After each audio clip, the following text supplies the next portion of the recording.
Monsieur le Président de la President of the 79th session of the United Nations General Assembly,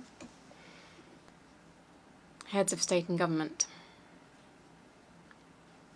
United Nations Secretary General, ladies and gentlemen.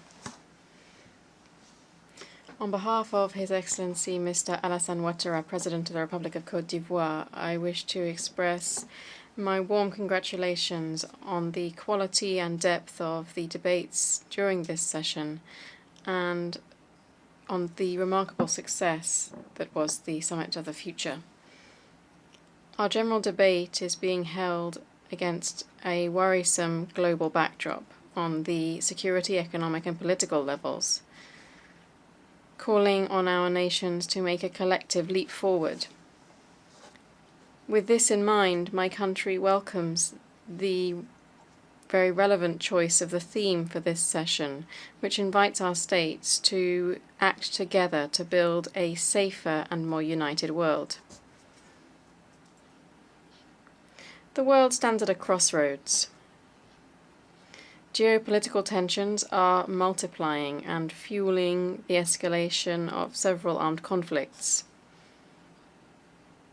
Violent confrontations in sensitive regions are pushing those regions to the brink of widespread conflagration.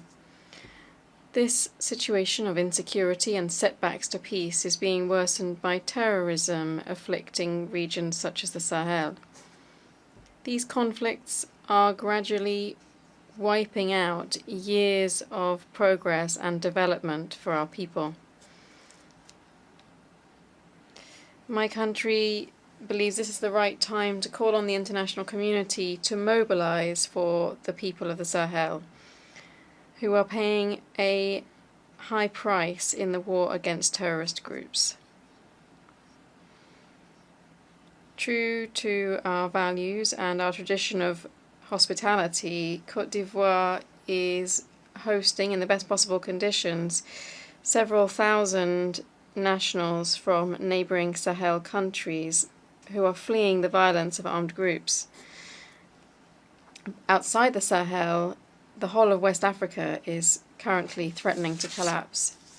This trend could spread beyond the African continent if no effective measures are taken.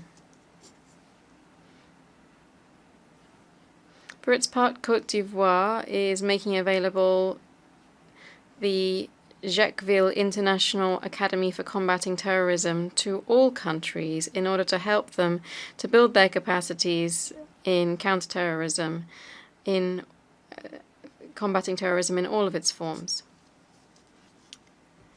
Mr. President, the progress made by our countries in development and human security is currently being undermined by the effects of climate change. This heightens inequalities, poverty, and is leading to the forced displacement and leads to the forced displacement of millions of people every year. The relentless rise in the number of climate refugees is the tragedy of our time and tugs on our collective consciousness. In this context, Côte d'Ivoire calls on the United Nations and all of its partners to increase and to intensify their emergency humanitarian assistance for hard-hit populations. But we must go further on the climate issue and wholeheartedly implement measures that allow us to, in the short term, reverse the dangerous curve of global warming and its consequences on our societies. To that end, Côte d'Ivoire reiterates its call to developed countries to honour their pledges in climate finance and in supporting the energy transition. The Loss and Damage Fund should be rapidly filled up and used to relieve the suffering of populations in climate distress. Ladies and gentlemen, in addition to facing security and climate challenges, the world is undergoing a technological revolution for which few countries are prepared. Artificial intelligence harbors great promise for our societies, but it can also pose a host of threats and is open to abuse, particularly due to the lack of international regulations governing its use. Consequently, it falls to us to ensure that this technological revolution doesn't further widen inequalities and doesn't lead to a digital downgrading of some, but rather, on the contrary, that it serves the progress and well-being for all. For this reason, my country welcomes the adoption of the Global Digital Compact. This should enable us to make better use of this technological progress for all nations.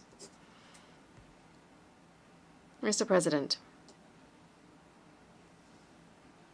it's clear that no single country can enable the world to overcome the global challenges that are eroding the foundations of peace and security, as well as the social progress that has been achieved over the last few decades. In light of this, our collective action should be firmly rooted in the unique multilateral framework of the United Nations.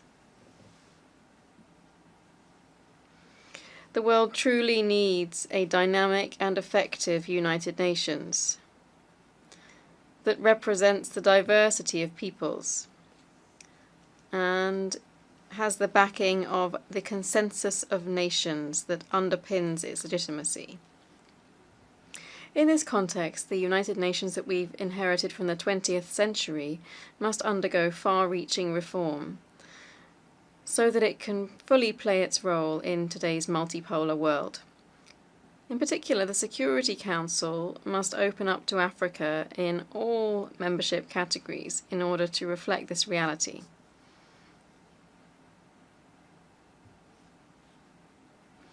This is an essential condition for our global organization to be able to truly contribute to the lasting settlement of conflicts based on respect for international law, which remains its foundation.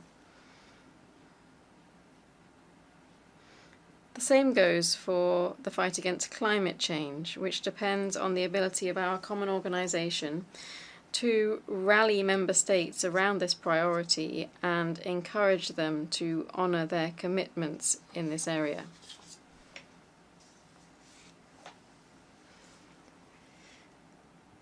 Global governance reform should also extend to multilateral financial institutions so that they can further support efforts to fund sustainable development goals in developing countries,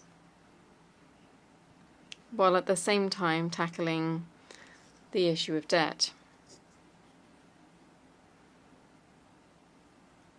These institutions should be more inclusive in how they operate and how they take decisions.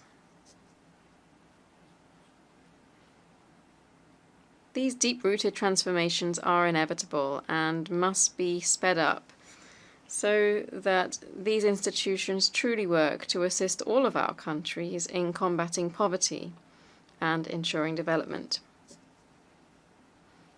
Here I wish to pay tribute to the United Nations Secretary General in his brave initiatives in preventive diplomacy, peacekeeping, and peacebuilding, but also for his commitment to reforming global financial governance.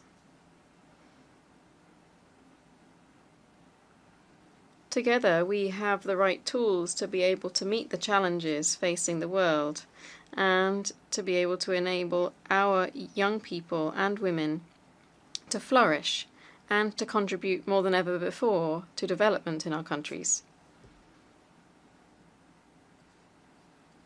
Africa's future lies in its young people.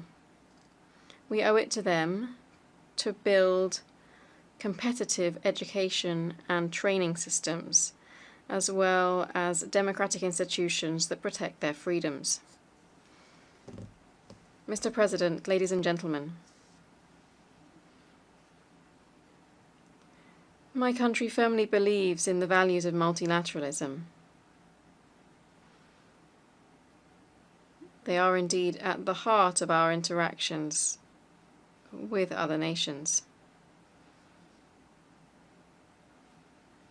Through multilateralism, together our states can overcome great divisions, forge consensus around difficult issues, and put forward global solutions to major global challenges.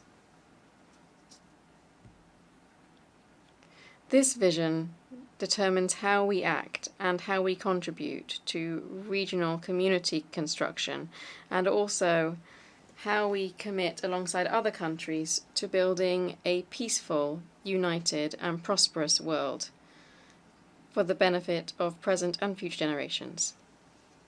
Thank you.